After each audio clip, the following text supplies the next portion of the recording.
मुंबईच्या पश्चिम उपनगरात असलेल्या मालाड रेल्वे स्टेशनच्या प्लॅटफॉर्मवर एकाची धारधार शस्त्राने हत्या करण्यात आली। किरकोळ भांडणातून हत्या झाल्याची माहिती आहे। लोकल ट्रेनमधून उतरताना झालेल्या वादातून ही हत्या करण्यात आली। आरोपीला रात्री उशिरा पोलिसांनी अटक केली।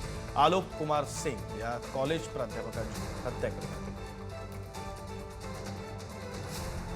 त्याची माहिती देत आहेत प्रतिनिधी नंदकिशोर गावडे।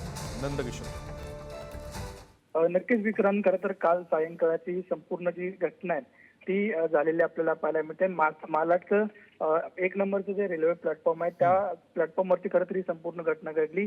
उतरताना किरकोळ भांडण झाले आणि त्या भांडणाचा स्वरूप जो आहे तो खुनामध्ये बदललेला आपल्याला पाहायला मिळतं। काल संध्याकाळच्या वेळेला जेव्हा दादरवरून संपूर्ण प्रवासी जे आहेत ते जात होते आणि त्या उतरताना खरं तर मालाडवरती मोठी गर्दी जी आहे ती झालेली आपल्याला पाहायला मिळत होती आणि त्याच गर्दीच्या उतरण्याच्या भांडणावरून खरं तर धारदार शस्त्रानं पोटात धारदार शस्त्र घालून खरं तर त्याचा खून करण्यात आलेला होता।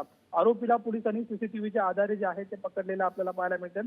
तर दुसऱ्या बाजूला जो आलोक कुमार सिंग होता तो एका कॉलेजचा प्राध्यापक होता आणि तो खरं तर त्याला हा संपूर्ण हल्ला झाल्यानंतर तात्काळ नजदीकच्या हॉस्पिटलमध्ये हलवण्यात आलेलं होतं। मात्र हॉस्पिटलमध्ये त्याला मृत घोषित करण्यात आलेलं आपल्याला पाहायला मिळतं। त्याच्यामुळे किरकोळ भांडणातून हा संपूर्ण प्रकार घडलेला आपल्याला पाहायला मिळतोय।